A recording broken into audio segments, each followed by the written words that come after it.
The Seahawks must cut their roster nearly in half, from 90 down to 53. What happens at backup QB now that Brett Hundley is in the fold? Will preseason standouts David Moore and Poona Ford crack the final roster? Seahawks make roster official. QB started with 4, now 2 Austin Davis, injured reserve Alex McGough, Brett Hundley, Russell Wilson. RB started with 7, now 5 Chris Carson, Mike Davis, Gerald Holmes, J.D. McKissick, Rashad Penny, C.J. Pro size Justin Stockton. FB started with 2, now 1 WR started with 13, now 5 Doug Baldwin, Marvin Bracey, Jaron Brown, Amara Darboh, Cyril Grayson Jr. Marcus Johnson, traded to Ind, Tyler Lockett, Brandon Marshall, Tanner McVoy, David Moore, Keenan Reynolds, Caleb Scott, Demore A. Stringfellow, Malik Turner. Tate started with 6, now 4 Kyle Carter, Ed Dixon, active, non-football injury, Will Disley, Nick Vannett, Tyrone Swoops, Clayton Wilson, Darrell Daniels, acquired from Ind. OL, started with 15, now 9 Isaiah Battle, T. Willie Beavers, T. Justin Britt, C. Dwayne Brown, T. George Fant, T. DJ Fluker, E. T. Marcus Henry, C. Joey Hunt, C. Jermaine Ifedi, E. T. Jamarco Jones, T. Injured reserve Reese Odiembo, E. T. Skylar Phillips, E. Ethan Pochak, C. E. Jordan Ruse, E. Jr. Sweezy, E.D.L. started with 13, now 11 Ricky Alafua, Frank Clark, Poona Ford, D.T. Rasheem Green, Joey Ivy, D.T. Brandon Jackson, Quentin Jefferson, D.T. Nazir Jones, D.T. Tom Johnson, D.T. Deion Jordan, Jacob Martin, Jaron Reed, D.T. Shemar Stephen, D.T. L.B. started with 10, now 5 DJ Alexander, Emmanuel Beal, Austin Kalitro, Josh Forrest, Shaquem Griffin, Barkevius Mingo, Jake Pugh, Bobby Wagner, Eric Walden, injured reserve KJ Wright S. started with 8, now 6 Maurice Alexander, SS, Cam Chancellor, SS, reserve, physically unable to perform Delano Hill, SS, Lorenzo Jerome, FS, Shalom Luani, FS, acquired from Oak, Bradley McDougald, FS, TJ Mutcherson, FS, Earl Thomas, FS, reserve, did not report. Tedrick Thompson, FS, CB, started with 11, now 5 Elijah Battle, Jeremy Boykins, Justin Coleman, Trey Flowers, Shaquille Griffin, Dante Johnson, active, physically unable to perform. Akeem King, Byron Maxwell, injured reserve. Trevon Reed, Nico Thorpe, Mike Tyson. Here is a position-by-position look at the Seahawks roster. Report, Seahawks releasing Maurice Alexander. The Seahawks are releasing safety Maurice Alexander according to a report from ESPN.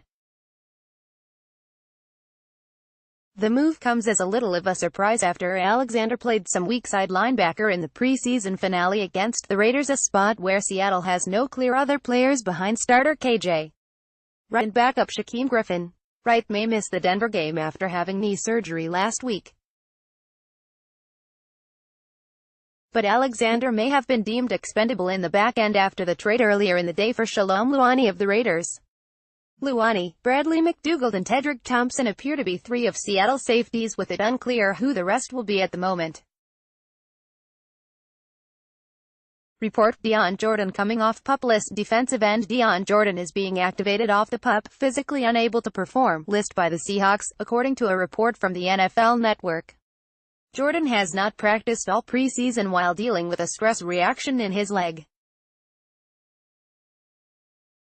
but he has apparently made enough progress for Seattle to activate him rather than leave him on the PUP list, which would have meant missing at least the first 6 games. Whether Jordan is available week 1 against Denver may be another matter, but at the least the Seahawks see him being available early enough to not want him to miss at least 6 games. Jordan was resigned as a restricted free agent in the offseason and expected to compete for a starting job at left defensive end, the spot where Michael Bennett was the starter the last few seasons before being traded in March. Report, Seahawks waiving QB Alex McGough. The Seahawks are waiving quarterback Alex McGough, according to a report from the NFL Network. That move is not a surprise at all after the Seahawks traded for Brett Hundley last week and made it clear he will be the backup. The Seahawks are thought hoping to re-sign McGough to the practice squad assuming he clears waivers.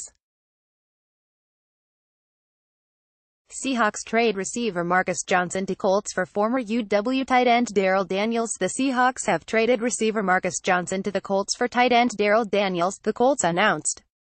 Johnson appeared to be in a tough spot for making the Seahawks roster at receiver, though he did make a few plays with 44 yards on 3 receptions in 3 games. He missed the last game with a hip injury suffered in practice. Johnson was acquired from the Eagles as part of the Michael Bennett trade in March. The addition of Daniels would seem to mean the Seahawks are going to keep 4 tight ends: Ed Dickson, Nick Vannett, Will Dissly and Daniels. Daniels is the second player acquired today who is familiar with one of the Seahawks' new coordinators. Daniels played last year with the Colts, where new offensive coordinator Brian Schottenheimer was the quarterback's coach. Earlier, Seattle acquired safety Shalom Luani, who played for Ken Norton last season. Daniels also played some fullback for the Colts in the preseason, and the Seahawks could view using him in several different roles. Report: Seahawks trade for former WSU Cougar Shalom Luani. The Seahawks have reportedly added to their secondary by trading with the Raiders to acquire former WSU Cougar Shalom Luani. That's according to Michael Galkin of the Las Vegas Review-Journal. Luani was listed as a third-team safety by the Raiders and played against the Seahawks Thursday night, but it appeared he wasn't going to make the Raiders roster. Trading for him allows Seattle to get him without having to worry he'd get claimed on waivers by someone else. First waivers goes in order of the 2018 draft. The move adds depth to a safety spot that is still without Earl Thomas and with Tedrick Thompson's status for the opening of the season unclear after he suffered rib and stinger injuries in the 3rd preseason game against the Vikings. Luani, a 7th-round pick in 2017 and 221st overall, has typically been a free safety, the spot where Thompson appeared to be the starter in place of Thomas before he was injured. Luani played in all 16 games for the Raiders a year ago, with 186 snaps on defense and 289 on special teams. And obviously he can fit right into Seattle's scheme, which is essentially the same one he ran last year with the Raiders and now Seahawks defensive coordinator Ken Norton Jr., who was Oakland's DC last season. What Seattle gave up is unclear. Report: Byron Maxwell going on injured reserve. Seattle cornerback Byron Maxwell is going on injured reserve, according to a report from Adam Schefter of ESPN. NFL rules state a player has to be on the team's initial 53-man roster to be able to return later in the season, so Maxwell would apparently be done for the year. However, he could also reach an injury settlement and be waived and then potentially return to Seattle or another team down the road. Maxwell missed all of the preseason with a groin injury. Seattle will apparently go with Dante Johnson as the starter at right cornerback, with rookie Trey Flowers as the backup for now. Ed Dickson tweets, he's ready for season. The Seahawks apparently have gotten good news about one injured player, with tight end Ed Dickson tweeting late Friday night, season ready, which looked like a signal that he has been taken off the non-football injury list. Dickson, who signed a 3-year contract in March to theoretically take over as Seattle's starting tight end, missed all of camp and the preseason with a quad injury, and what coach Pete Carroll also said was something else that aggravated it. But it looks like he'll be ready to go for the Denver game September 9th, and his return also likely solidifies the tight end rotation. Nick Vannett and Will Dissly are assured of making the roster, and with Dickson back, Seattle appears to have its top 3 at that position. DJ Alexander tweets goodbye to Seattle in the first apparent confirmation of a waiving by Seattle linebacker DJ. Alexander tweeted Friday night that Seattle had been fun but that it's on to the next, which seemed an obvious reference to needing to find a new team now. Alexander was acquired in a trade with Kansas City last year for fellow linebacker Kevin Pierre-Louis, sought after in part for his special teams ability. He made the Pro Bowl as a special teamer in 2016 with the Chiefs. But he had trouble staying healthy, playing in 12 games last season before suffering a shoulder injury and then missing all 4 preseason games this year, apparently still due to the shoulder. Alexander had been listed as a backup middle linebacker, a spot that will likely go to Austin Calitro, who has been listed as the primary backup all preseason behind Bobby Wagner and had a standout camp. Inquiries made about Earl Thomas. Per this NFL Network report on Friday evening, multiple teams have approached the Seahawks about a trade for Earl Thomas, but so far none have met the Seahawks' asking price.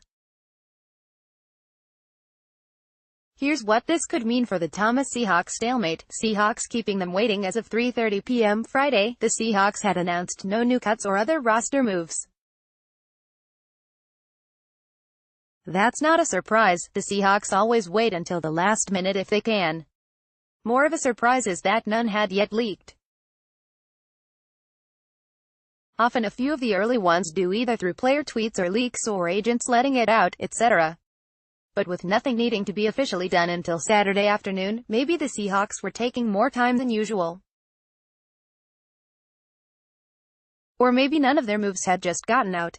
A handful of teams have announced moves on Friday, mostly of that were on the lower reaches of their roster. No teams had announced all their moves. One reason for the delay is that this weekend is handled a little differently.